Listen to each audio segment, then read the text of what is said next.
हाय देखा हो एगो बिना साज बाज को लोग आविली सर। हां गावा हो गाओगे देखो लड़का के हौसली ना लगे। हां गाँव रनित के चाची बारे बदरिया मोरे बहिनी पावनवा हमारा भैया लगबे मेघवा फरे फर आज बरी सापिया के डेरा मेघवा फरी फर आज बरी सापिया के डेरा। अलग अलग किस्म के सोहर के भाव होला। एगो लखनऊ से आवेला सोखनी हाय हाय ए मलिकाई हमरा के कुछ दिए मलिकाई तो धन भाग भइले तू ले ले क्या के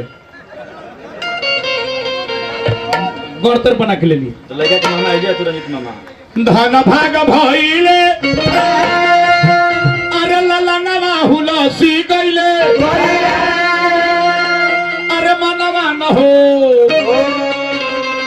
ए ललना हो खेला गोल तेलवा अपटा नवा जाना नवा सोहर गा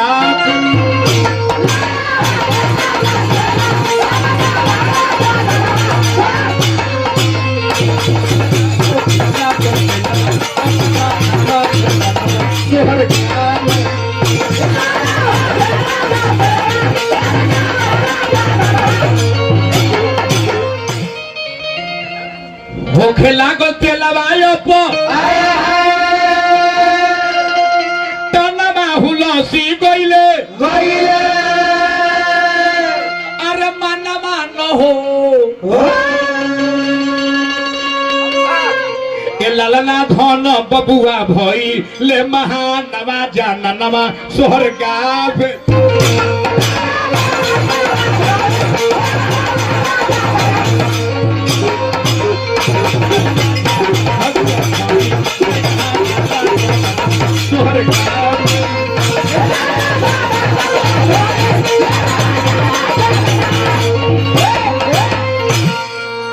हमनी का चुनु भाई अलगे गाइले जा सोहर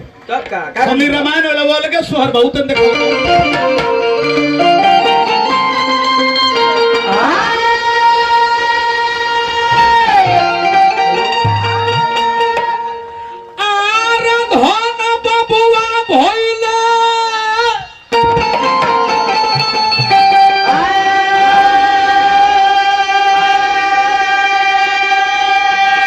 सिपाही कोई प्रकार के सोहर गावल जाला जितना कलाकार अलग अलग भाव में अपन गावेला धन बबुआ भइले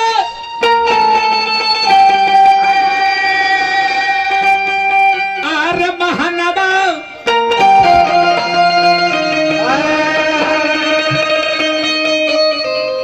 तो नंद के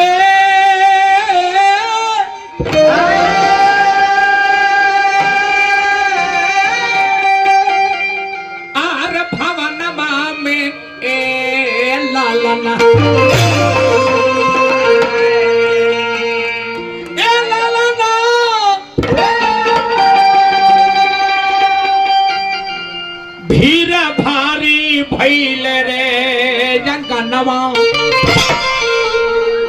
हुलसी गइले अरे मनवा न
सोहरिया गाव सुदर्शन नाम हो सोहरिया तो नंदो क्या तोरिया में नंदो क्या तोरिया में ए ललना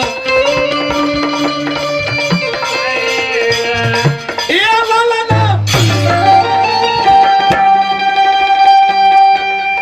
आर जुग जुग जिया है बात शगुन के मतलब नचनिया चावा पोह के नाचे लगे हैं पुल पार कर लो नसरे तुम माई के दूध पीले बाड़ू कि गाय के दूध पीले बाड़ू रे बोल गाय के गाय के लौंडा है कि लौंडिया हरी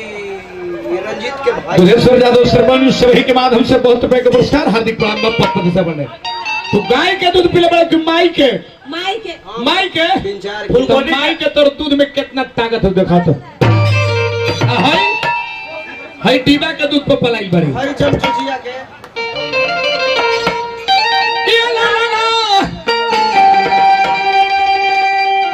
आर जुग जुग जिया है बात अरे मोहलिया उठे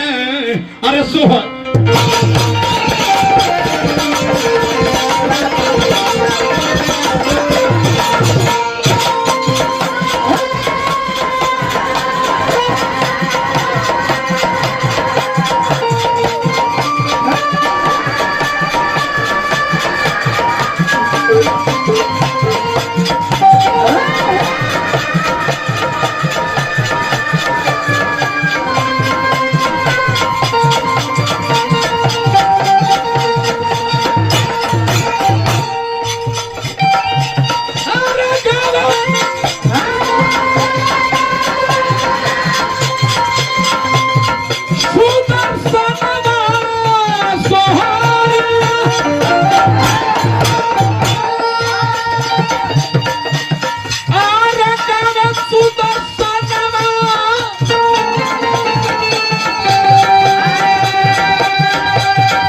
बाबा की हम भारी उत्सव भगवान के मनाओ जाता बोलो भगवान कृष्ण की जय। लड़का लड़का